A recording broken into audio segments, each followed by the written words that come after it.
복음서를 시작하면서 세례 요한과 우리 구주 예수 그리스도의 관계를 살펴보았습니다. 세례 요한은 메시아 곧 영원하신 왕이신 예수 그리스도의 길을 예비하는 그런 예비적인 사역을 감당하는 자였습니다. 예를 들면 내비게이션이 목적지를 도착하면 그 역할을 다하듯이 세례 요한은 예수님의 길을 예비하면 그것으로 자신의 사명을 다하는 그러한 사람이었습니다. 마태복음은 세례 요한이 이 역사의 무대 뒤로 사라지는 것을 예수님의 관점에서 이렇게 말하고 있습니다. 예수께서 요한이 잡혔음을 들으시고 갈릴리로 물러가셨다. 예수님은 세례 요한이 분봉왕 헤롯이라고 알려진 헤롯 대왕의 아들인 헤롯 안디바에 의해서 구금되었다라는 소식을 듣게 됩니다. 그러자 예수님은 갈릴리 지역에서 어렸을 때부터 자랐던 나사렛으로 돌아갔다가 다시 이사를 하게 됩니다. 그렇게 이동한 곳이 어디냐면요, 스불론과 납달리 지경 해변에 있는 가버나움으로 이동했다라고 성경은 자세하게 기록하고 있습니다. 가버나움의 위치를 정확하게 말하면 갈릴리 바다라고 불리는 갈릴리 호수의 북단 끝에 위치하고 있습니다. 이스라엘의 전체 지도로 본다면 가장 북쪽에 위치하고 있다라고 이해하면 됩니다. 이렇게 마태는 세례 요한의 그 구금 소식과 그리고 세례 요한의 사역이 이제 끝났다라는 것과 함께 예수님의 공적인 사역이 시작되었다라고 이렇게 말하는 걸 그걸 연결해서 설명하고 있습니다. 또한 예수님이 가버나움으로 이사했다고 말하면 될 텐데 굳이 굉장히 길게 설명을 해요. 뭐라고 하냐면 스불론 땅과 납달리 지경 해변에 있는 가버나움으로 이사했다라고 강조해서 그 지명을 설명하고 있습니다. 마태복음은 예수님이 가버나움으로 이사한 이유를 명백하게 바로 밝히고 있어요. 선지자 이사야의 예언을 이루기 위해서 그 지역으로 갔다라고 명백하게 밝히고 있습니다. 예수님이 이사한 것과 이주한 지역에까지 우연이 아니다라고 이렇게 말하고 있는 것이죠. 그것이 아니라 예수님이 오시기 700여 년 전에 이사야를 통하여서 예언된 그 말씀의 성취로 이 이사가 이루어졌다, 지역 이동이 이루어졌다라고 말하고 있습니다. 저는 자주 성경의 이 선언약 후성취라는 성경의 이 독특한 저술 방식에 대해서 제가 설명할 때 영화를 예로 들거나 문학 작품을 예로 드는 걸 참 좋아합니다. 4월은 제게 매우 흥분되는 그런 달입니다. 부활절 때문만은 아니고요, 오는 4월 24일에 어벤져스 시리즈의 마지막인 어벤져스 엔드게임이 개봉하는 날입니다. 그날을 흥분 가운데 기다리고 있습니다. 특별히 또한 오늘은 드라마 왕좌의 게임의 종결 시즌 8의 첫 편이 방송되는 그런 날입니다. 사실 이런 종류의 영상들은 굉장히 긴 역사를 다루고 있고 많은 작품들이 이미 발표되었기 때문에 이렇게 시즌이 새롭게 시작되거나 마지막에 이렇게 영화가 나올 때마다 앞에 있는 내용 전체를 요약해주는 유튜브 영상들이 나오게 됩니다. 그리고 이제 나오게 될 그 영화가 어떻게 전개될 것이라고 예상하는 일명 뇌피셜이라고 말하는데요, 이제 뇌로 상상해서 만들어낸 그런 어떠한 어떤 내용이 전개될 것인지를 예측하는 그런 영상들도 만들어지게 됩니다. 저는 아직 개봉되지 않은 영화들의 내용을 예측해 나가는 그 영상을 만든 사람들을 보면 정말 그들의 어떠한 치밀함과 그리고 관찰력에 깜짝깜짝 놀라게 됩니다. 이전 작품 가운데 뿌려졌던 그런 복선들이 이제 마지막 작품에서 어떻게 거둬질 것인지를 그걸 통해서 그 내용들을 설명하는 것이죠. 일명 이 복선을 전문용어로 떡밥이라고 부릅니다. 그래서 이제 마지막 편에 이 떡밥과 떡밥을 수거하다라는 표현으로 이제 그런 영화를 예상해 나가는 것이죠. 성경은 예수님이 공적인 사역을 가버나움이라는 이 무대에서 시작하는 그 이유를 700여 년 전에 뿌려놓은 떡밥 곧 예언의 말씀을 거두는 것이다, 그대로 이루어지는 장면이다라고 이렇게 설명하고 있는 것입니다. 이 말씀을 우리가 더욱 분명하게 이해하려면 이사야서 9장으로 가야 됩니다. 함께 이사야서 9장을 펴시게요. 물론 지금 설교 노트에 있는 내용을 그대로 보셔도 괜찮습니다. 우선 이사야서 8장으로 먼저 건너가서 9장의 말씀을, 우리가 오늘 인용되는 말씀이 9장 1절 2절 말씀을 인용했기 때문에 그 내용을 8장으로 넘어갈 필요가 있는데요, 우리가 아는 것처럼 구약 역사에서 충분히 살핀 것처럼 하나님은 이스라엘 백성을 애굽에서 출애굽시켜서 가나안 땅에 넣어서 하나님을 왕으로 모이시는 하나님 나라를 세우고자 합니다. 그런데 이스라엘 백성은 말씀으로 통치하시는 하나님의 명령을 거역함으로 하나님께 반역을 저지르게 됩니다. 그래서 결국 그 땅에서 쫓겨나게 되고 그리고 고통을 받게 되죠. 근데 8장 21절 22절에서 이렇게 심판의 말씀을 합니다. 이 땅으로 헤매며 곤고하며 굶주릴 것이라. 그가 굶주릴 때에 격분하여 자기의 왕과 자기의 하나님을 저주할 것이며 위를 쳐다보거나 땅을 굽어보아도 환난과 흑암과 고통의 흑암뿐이니 그들이 심한 흑암 가운데 쫓겨 들어가리라.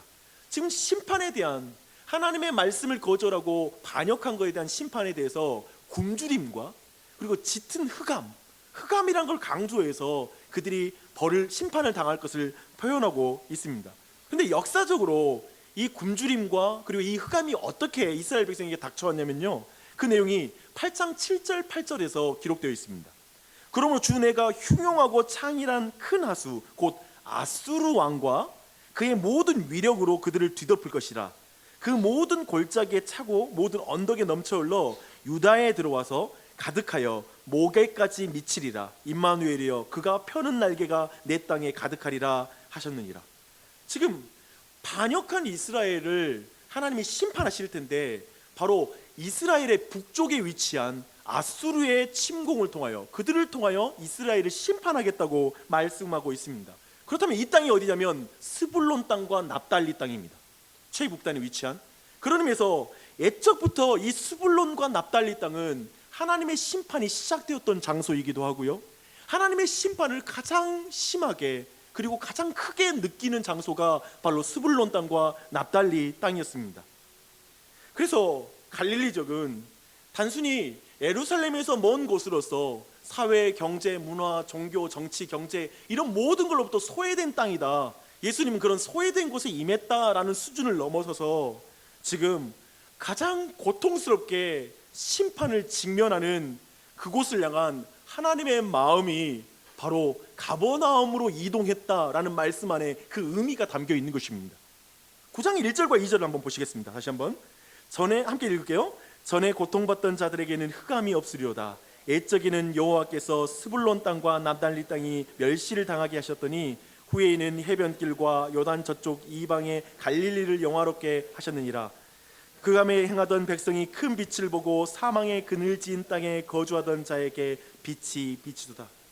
이사야는 이 놀라운 구원이, 예전에는 그렇게 흑암이 닥치고 아수르에 의해서 침판당하는 그 땅이 이제 회복될 것인데, 구원이 임할 것이고 그 땅에 놀라운 빛이 비칠 것인데 어떻게 비칠 것인가를 6절 7절에서 구체적으로 설명하고 있습니다.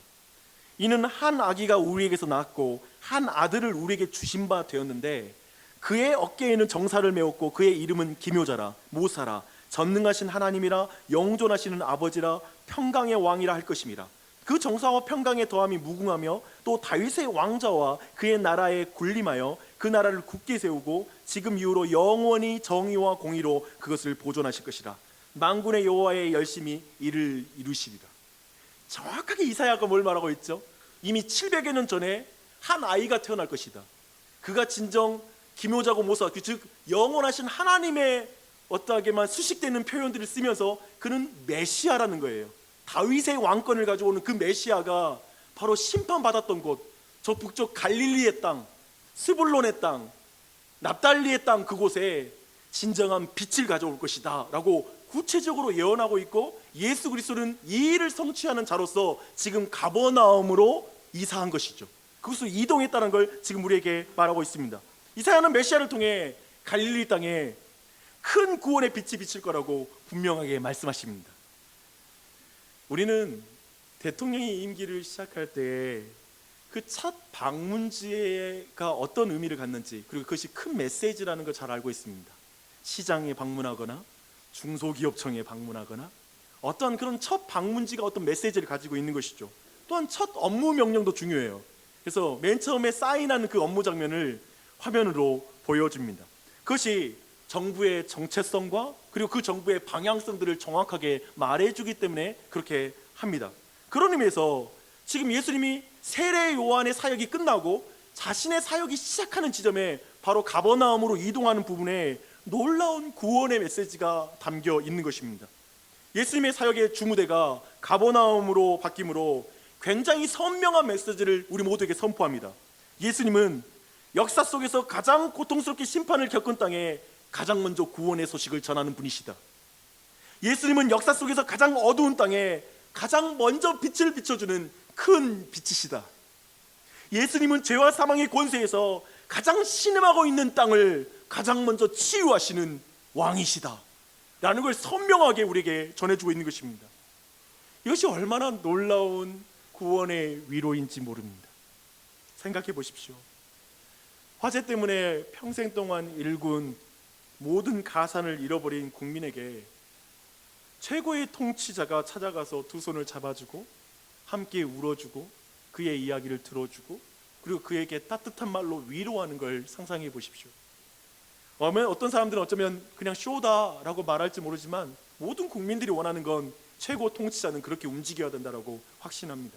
제발 쇼라도 그렇게 좀 움직여줬으면 좋겠다라고 말할 것입니다. 그런 의미에서 지금 온 세상의 왕이신 예수 그리스도가 가버나움으로 이사한 것은 굉장히 큰 메시지라는 것입니다. 이해를 위한 예이지만 좀 무리한 예이기도 해요. 우리나라의 대통령이 잠시 동안 청와대를 비우고 화재로 고통받는 강원도로 가서 집무를 하는 거예요. 도청에서. 이런 일이 실제로 일어난 게 효과적이냐 안 효과적이냐 그런 의미를 지금 물어보는 게 아니라요, 어쩌면 그 자체가 어마어마한 메시지이죠. 그리고 어떤 사람에게는 굉장히 큰 위로가 될 것입니다. 사실 예수님께서 가버나움으로 이동했다는 그 의미는 이것보다 더 큰 의미를 우리 모두에게 전달하고 있습니다. 왜냐하면 인류가 창조된 이후부터 이 땅을 살다 쓰러진 모든 사람들은 죄와 사망이라는 흑암 속에서 진정한 위로를 받아본 적이 없습니다. 도대체 누가 죄 가운데 죽음 가운데 그 한계에 갇힌 존재에게 빛을 비춘 적이 있습니까? 참된 위로를 준 적이 있습니까? 알렉산더가? 칭기스칸이? 그런 위로를 준 적이 없죠. 그들은 누군가를 심판하는 칼이었습니다. 누군가를 죽이는 칼을 휘둘려 세상의 가장 큰 왕국을 이루었습니다.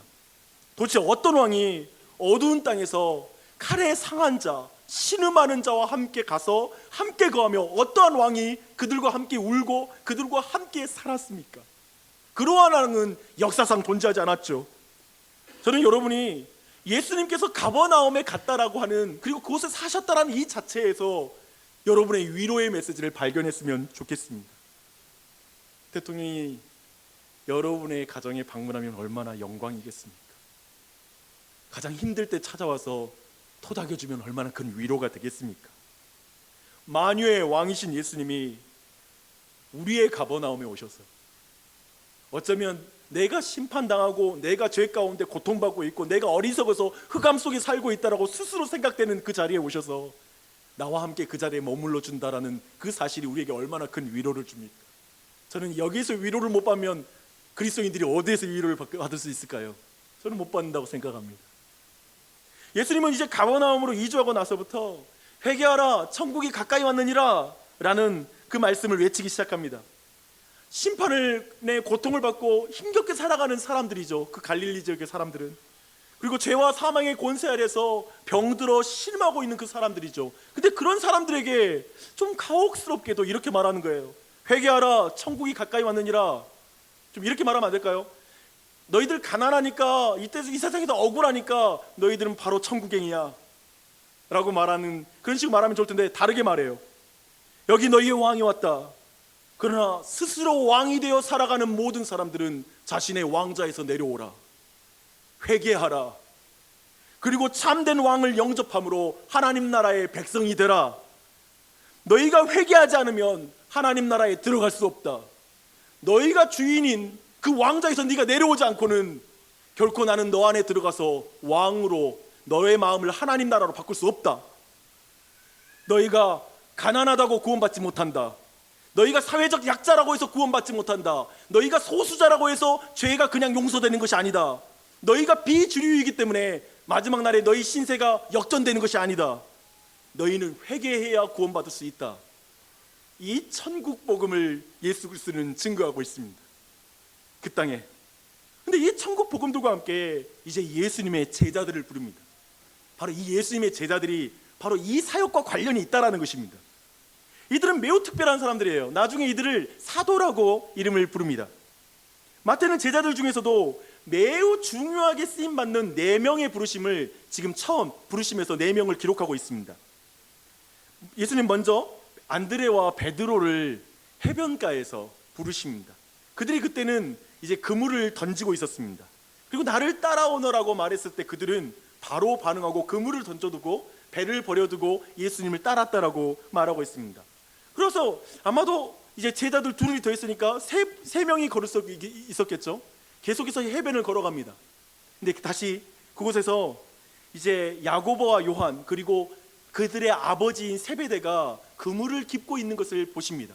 그리고 그들에게도 동일하게 따라오라고 말씀하십니다. 그 제자들은 아비와 그리고 배를 버려두고 예수님을 따랐다라고 성경은 말하고 있습니다. 근데 이 4사람 안에 오늘 이 첫 제자들에게 공통점들이 있어요.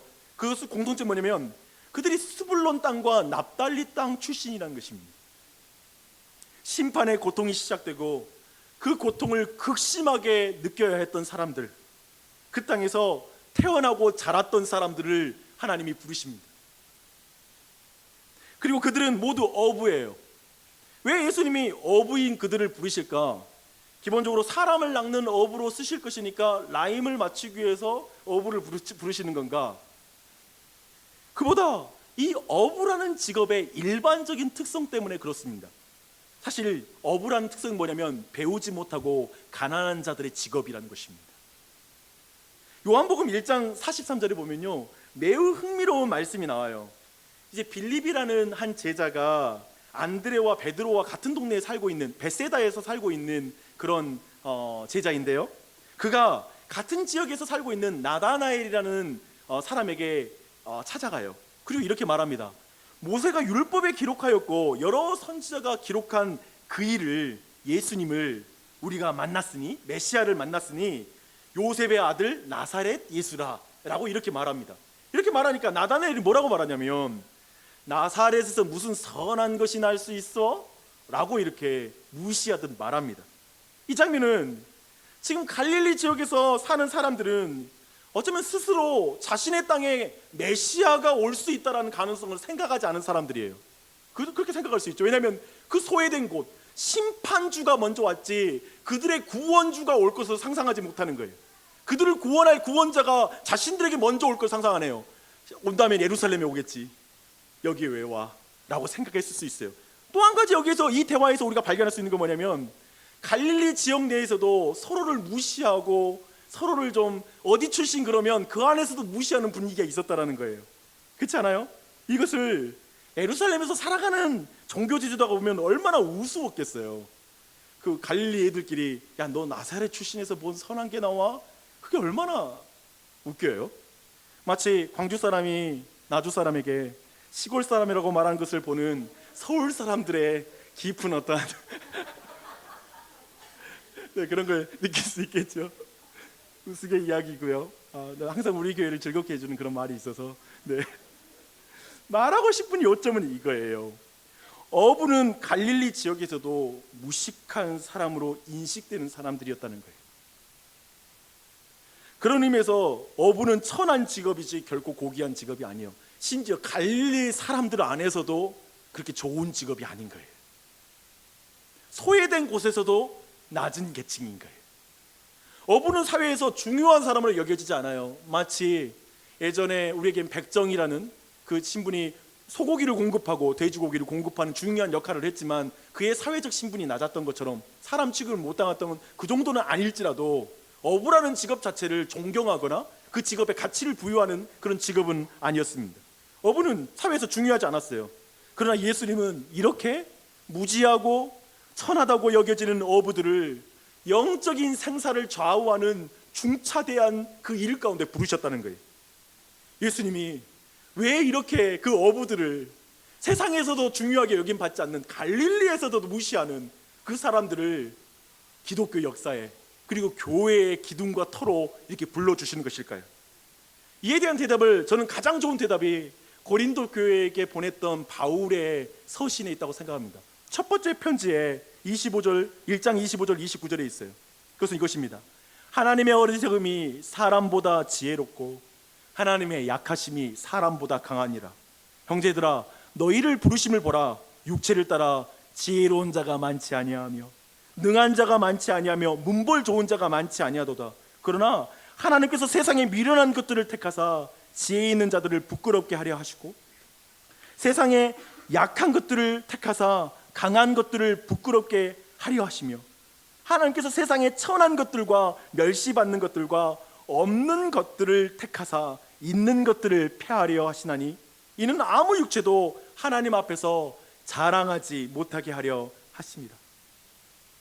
참으로 천국 복음이 납달리 땅과 스불론 땅에 가장 먼저 선포되고 그리고 천국 복음을 전하는 자로 어부를 부르시는 이 모든 것이 주는 메시지는 무엇입니까? 하나님의 나라는 똑똑한 사람, 학벌, 인간의 강함과 경제력, 실력 그것으로 세워지는 것이 아니다라는 걸 말하고 있습니다. 제자가 되는 일에 그러한 것들이 중요하지 않다라는 걸 분명하게 선언하시는 것입니다.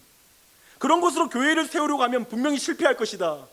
학벌, 그리고 세상에서의 어떤 자랑할 거, 그리고 경제력, 그런 실력으로 교회에서 자신의 실력을 뽐내려고 하는 자는 교회를 세울 수 없을 것이다 라고 말하는 것이죠.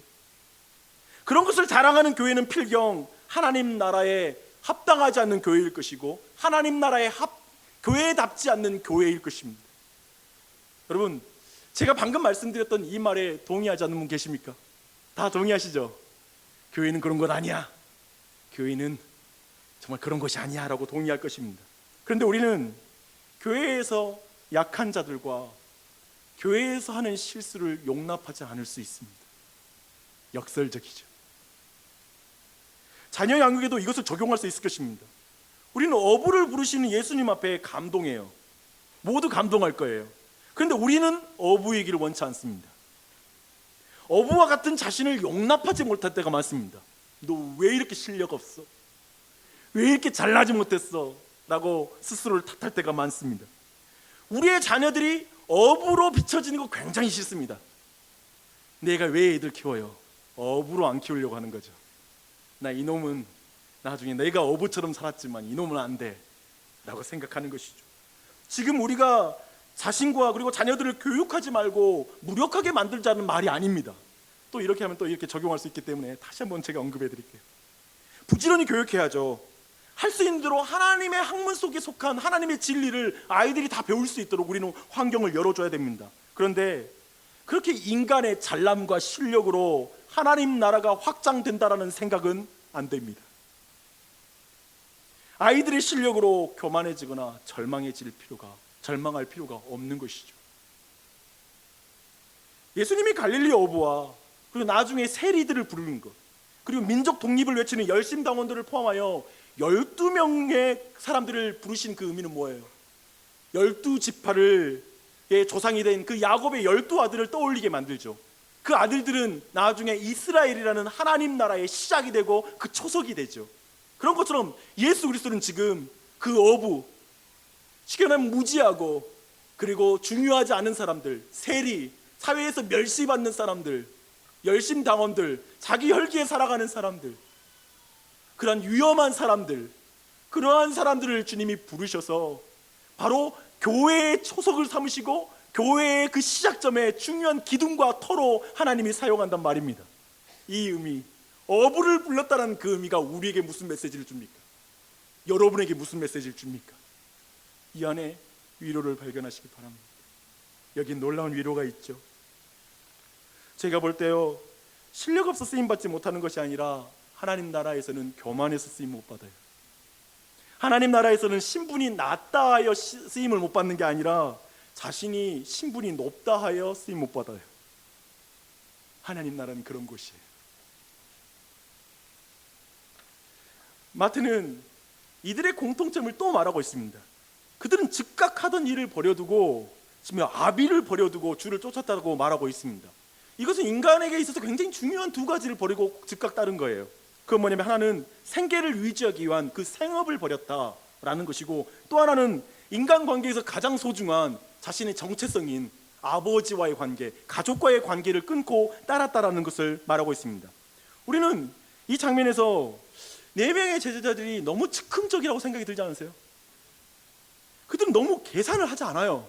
너무 심해. 신중하게 생각을 해야 되는데 너무 신중하지 않아요.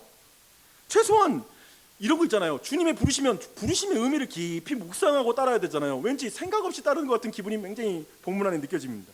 그런 의미에서 제자가 되려는 자들은 4명의 제자들처럼 계산하지 말고 즉각적으로 순종하십시오.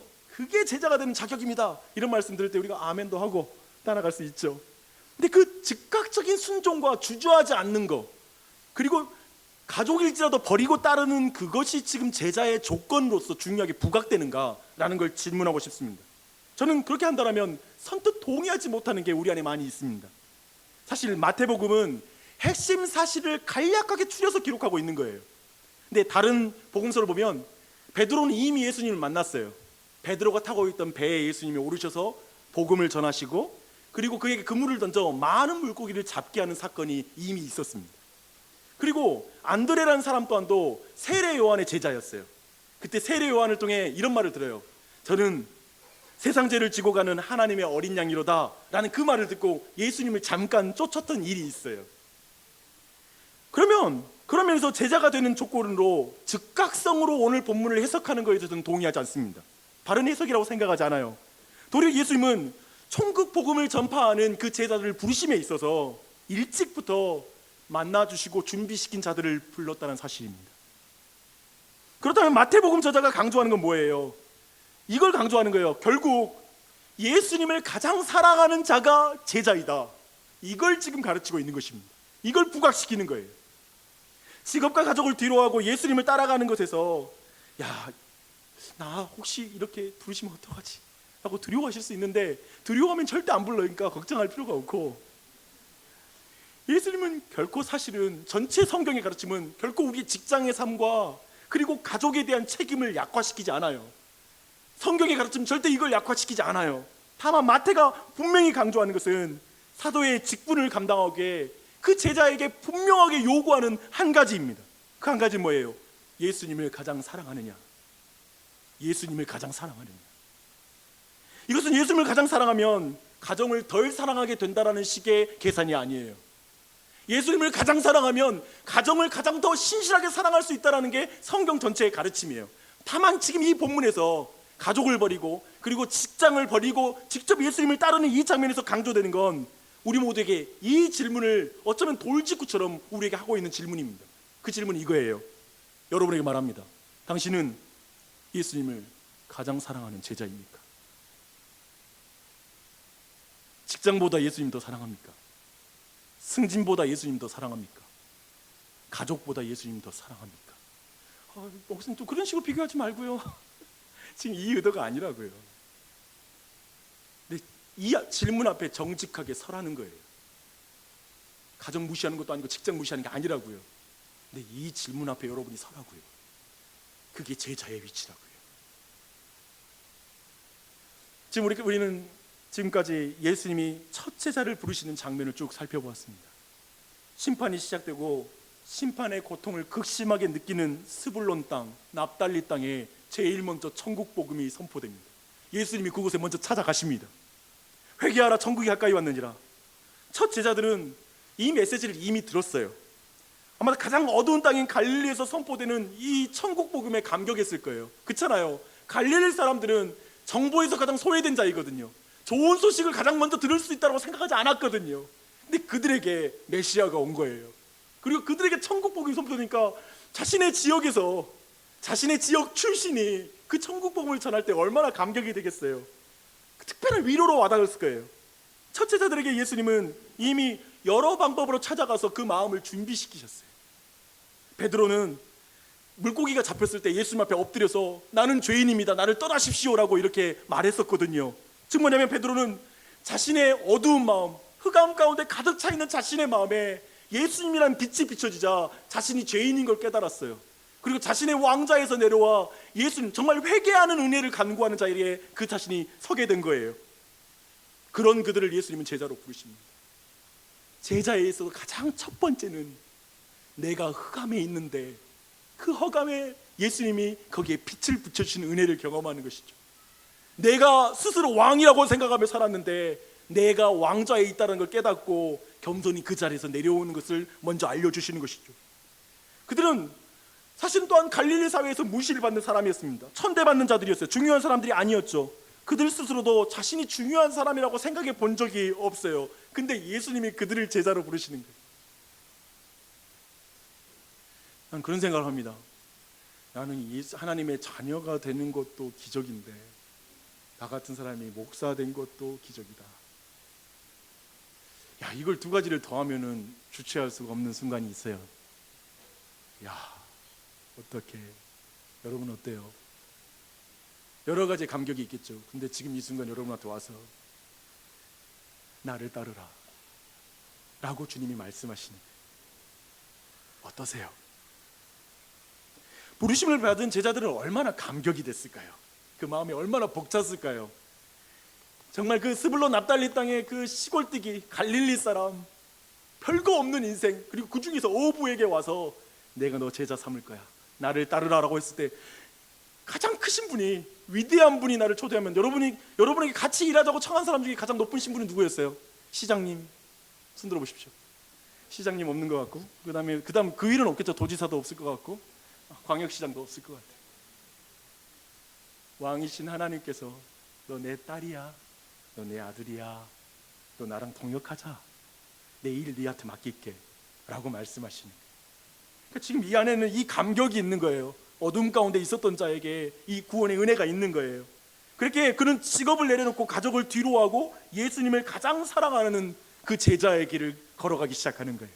반응하기 시작하는 거예요. 그러니까 뭐냐면 제자로 삼는 건 너 내게 일 부려먹을까 봐 겁내하는 길이 아니라, 내가 더 희생할까 겁내하는 길이 아니라 받은 사랑이 너무 커가지고 감격하는 길인 거예요. 불러줘서 감사합니다. 내가 받은 게 얼마나 큰데, 내가 받은 게 얼마나 큰데라는 마음으로 반응하는 거예요. 물론 충분히 그 길이 어떤 길인지 잘 몰랐을 거예요. 고난의 길이고 머리 둘 곳이 없는 길이고 나중에 그분이 십자가에 달려 죽으시는 길이란 걸 제자들은 미처 몰랐어요.